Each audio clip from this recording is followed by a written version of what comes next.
안녕하세요. 언제나 다시 한번 차분하게 생각하며 신중하게 결정하고 행동하길 원하는 생강남 ETF입니다. 올해도 이제 마지막 달인 12월로 접어들었기 때문에 이제 한 달도 채 남지가 않은 상태인데요. 그래서 제가 가장 선호하고 있는 ETF의 성격을 가진 초우량주에 투자하는 ETF인 미국 테크 탑10 ETF와 미국 팡플러스 ETF에 대한 편익 종목에 대한 11월까지의 성과를 확인해 보려고 합니다. 저는 여전히 투자의 한 종목으로 가져가기에는 최고의 ETF라고 생각을 하고 있는데요. 왜 그런지 한번 살펴보겠습니다. 미국 나스닥의 상위 10개의 기술주 기업에게 10%씩 동일한 비중으로 투자하는 성격을 지닌 코덱스 미국 팡플러스 ETF와 시가총액이 높은 기업일수록 더 높은 투자 비중을 두고 투자하는 성격을 지닌 미국 기업에게만 투자하는 타이거 미국 테크 탑10 ETF입니다. 우선 미국 팡플러스 ETF는 여전히 종목의 변화 없이 계속해서 기존의 편입 종목들을 가져가는 것 같고요. 미국 테크 탑10 ETF의 경우에는 이번 12월에 있을 편입 종목에 대한 리밸런싱 기간에 시가총액 순위에 대한 변동이 크게 있어서 하위 종목에 대한 변화가 일어날 것 같습니다. 현재 이 두 ETF의 공통된 투자 기업은 애플과 아마존닷컴, 알파벳 구글, 엔비디아, 메타 플랫폼스, 테슬라 이렇게 6개의 기업이 공통된 기업인데요. 이 공통된 기업들에 대해서 올해 11월까지의 성과를 살펴보면 여전히 엔비디아가 135.11%로 압도적인 1등을 차지하고 있었고요. 그 다음으로는 알파벳 구글이 62.04%, 최근에 무섭게 다시 치고 올라가다가 요새 다시 주춤거리고 있는 테슬라가 43.83%, 마이크로소프트에게 다시 시가총액 1위 자리를 빼앗은 애플이 21.97%, 페이스북이 사명을 바꾼 메타 플랫폼스는 12.33%, 마지막으로 아마존닷컴이 4.08%의 성과를 기록하고 있었고요.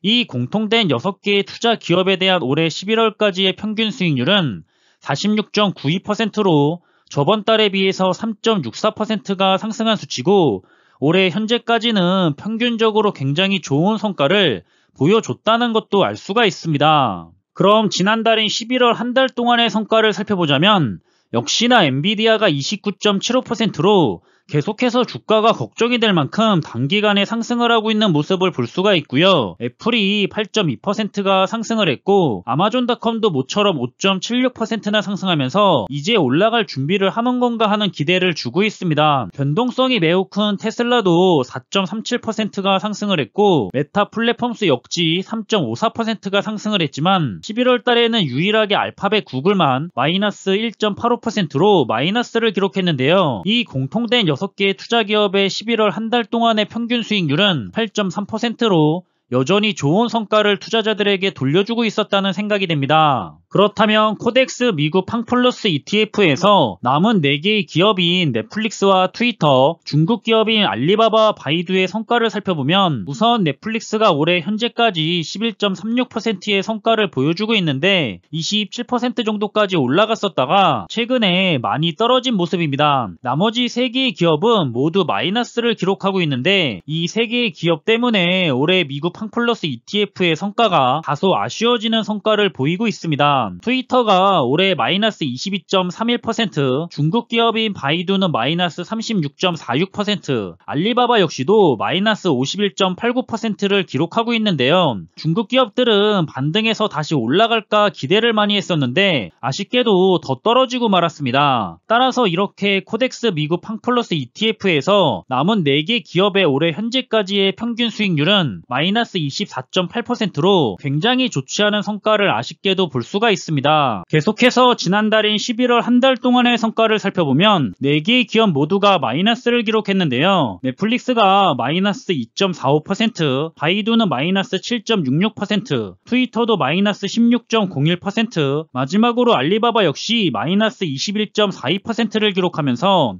이 코덱스 미국 팡플러스 ETF에서 남은 4개 기업의 11월 한 달 동안의 평균 수익률은 마이너스 11.89%가 나왔습니다. 다음은 타이거 미국 테크 탑10 ETF의 남은 4개의 기업 마이크로소프트와 페이팔, 어도비, 컴캐스트인데요. 이 중에서는 최근에 1등 기업 애플과 함께 시가총액 1위 자리를 놓고 경쟁하고 있는 마이크로소프트가 45.23%로 아주 좋은 성적을 내주고 있습니다. 그 다음으로는 어도비가 23.28%의 좋은 성과를 내주고 있고요. 남은 두 개의 기업인 컴캐스트와 페이팔이 최근 들어 주가가 크게 하락을 하고 있는데, 컴캐스트의 성과가 마이너스로 내려가서 올해 마이너스 1.18%를 기록하고 있고요. 페이팔은 크게 하락해서 현재 마이너스 21.46%의 성과를 내보이고 있습니다. 따라서 타이거 미국 테크 탑10 ETF의 남은 4개 기업의 올해 평균 수익률은 11.5%고요. 그래도 마이크로소프트와 어도비 때문에 나쁘지 않는 평균적인 성과를 보이고 있는 것을 알 수가 있습니다. 그리고 한 달 동안의 성과를 살펴보면 어도비가 6.62%로 가장 좋은 성과를 보였었고요. 마이크로소프트는 1.31%, 컴캐스트도 마이너스 2.06%, 그리고 페이팔이 11월 한 달 동안에 마이너스 19.95%가 하락하는 다소 아쉬운 모습을 보이고 있기는 합니다. 이렇게 해서 타이거 미국 테크 탑10 ETF의 남은 4개의 기업의 최근 한 달 동안의 평균 수익률은 마이너스 3.5%라는 것을 우리는 알 수가 있었습니다. 정리를 해보자면 코덱스 미국 팡플러스 ETF에 편입된 기업들의 올해 성과에 대한 평균 수익률은 18%입니다. 반면 타이거 미국 테크 탑10 ETF에 현재 편입되어 있는 기업들의 올해 성과에 대한 평균 수익률은 32.5%인데요. 미국 팡플러스 ETF의 트위터와 바이두, 알리바바 이렇게 3개 기업이 올해는 정말 힘이 든 상황인데도 불구하고 나머지 기업들로 인해서 평균적인 성과가 18%나 된다는 사실이 우리들에게 분산 투자의 중요성을 일깨워 줄 수 있는 긍정적인 단면인 것 같습니다. 또 내년에는 어느 기업이 좋고 어느 기업이 힘든 시기를 보낼지는 아무도 알 수가 없지만, 이렇게 분산 투자로 인해서 리스크를 최소화하면서 안정감 있는 투자를 할 수 있다는 사실이 ETF 투자의 큰 장점인 것 같다는 생각입니다. 이런 우량주 중에서 초우량주에 투자하는 ETF의 경우에는 S&P 500이나 나스닥 100보다는 변동성이 더 큰 편이기는 하지만 개인적으로는 충분히 감당이 되는 것 같고요.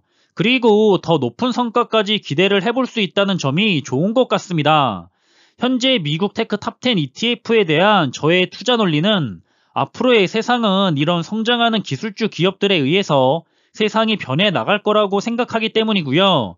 그 중에서도 가장 경쟁력이 있는 세계 탑10의 기업들을 믿지 못해서 투자를 못할 이유가 없다고 생각을 했기 때문인데요. 물론 최근인 작년부터 올해는 2년 동안 미국 시장이 굉장히 좋았다고 생각을 하는 편입니다.